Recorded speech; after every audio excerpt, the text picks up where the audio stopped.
વડસર ગામમાં આવેલ કોચરની જમીનમાં આશરે 250 જેટલા મકાનો વસ્તી ધરાવે છે, જેમ નાના બાળકો, વૃદ્ધ લોકો, આમ કુલ 700 થી 800 જણા રહે છે. ક્યાં રહેતા આ લોકોએ સ્થાનિક કોર્પોરેટર કેતન પટેલ પર પોતાનો રોષ વ્યક્ત કર્યો અને વડોદરા શહેરમાં જ્યારે વિશ્વામિત્રી નદીના પાણી ફરી વળ્યા હતા, પૂર જેવી સ્થિતિ થઈ ગઈ હતી, ત્યારે તેવા સમયે પોતાના અંગત માણસોને ફૂડ વિતરણ અને પાણીની બોટલો આપી દીધી. કોચરમાં રહેતા લોકોનું કહેવું છે કે સવારથી ફૂડ પેકેટ અને પાણીની બોટલોનો સંગ્રહ વડસર ગામમાં આવેલ સ્વામિનારાયણ મંદિરમાં કકુભાઈ દ્વારા કરી આપવામાં આવ્યો છે. સાંજ પડી કે છતાં પણ હજુ સુધી વિતરણ ચાલુ કર્યું કે કોઈ ગરીબને આપ્યું નથી.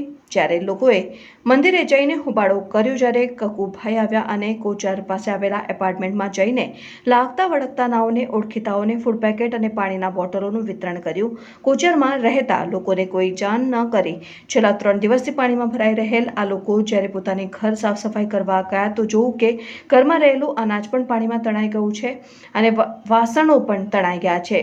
પાણીમાં કપડાં તણાઈ ગયા હતા અને ઘરની દિવાલો પણ તૂટી ગઈ હતી. તે છતાં કોઈ પણ સ્થાનિક કોર્પોરેટર કે આગેવાને કોર્પોરેશનના અધિકારીઓ જોવા સુધી નથી આવ્યા. મારે એવું કહેવાનું છે કે અમારા આટલા ઘરો છે કે અત્યારે 200-250 ઘરમાં નહીં, ખાવા નહીં, પાણી નહીં, કશું. ગોચરમાં કોઈ હંભા લેવા આવે નહીં.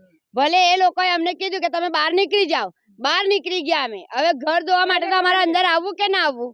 ઘર સાફ કરવા માટે આવ્યા છીએ અમે. જ્યારે અમે કઈ વસ્તુ લેવા ગયા તો કે તઈ આવો મંદિરે, તમને મહાદેવમાં આપવાનું છે. તો અમારે ઘર ધોતા ધોતા અમે મહાદેવમાં કઈ રીતે આવીએ? ગોચરમાં તો આવો ને તમે. ભલે ગોચર છે પણ તમે એક વખત આવીને અમારી પરિસ્થિતિ જોઈ જાઓ. અમારી પરિસ્થિતિ જોવો કે અમે કેવા પરિસ્થિતિમાં પડ્યા છે. અહીંયા આગળ એટલું બી જોવા ના આવે, ના પાણી આવે, ના દૂધ આવે.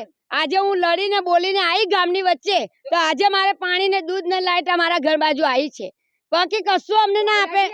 પાણી લાઈટ તો કોઈ તેમ બી દૂધ, પાણી અને વેફર, અનાજ, પાણી, ખાવાનું, જમવાનું હજુ તક અમારા બાજુ આવ્યું નથી. બસ બીજી વાત નહીં. અમારા ગોચરની ગણતરી રાખો. જેવું તમે ગામની ગણતરી કરો છો એવી રીતના અમારા ગોચરની બી ગણતરી રાખો. ગોચરના માણસ બી તમને મદદ ગામ વાળાને કરે છે, એવી રીતના ગામ વાળા થઈને અમારા ગોચરની મદદ તમે કરો ને. કેમ નહીં કરતા? તમે એક વખત આવીને જોઈ તો જાઓ કે આ કેટલી બધી ઘરની પરિસ્થિતિ છે. બધું લૂંટાઈ ગયું. યા તો અમને મકાન આપો, યા તો પછી અમને કોઈ સુવિધા આપો. અમારે બીજું કઈ જોઈતું નહીં. કશું અમારે જોઈતું નહીં. યા તો અમને રહેવાનું ઠેકાણું કરી આપો.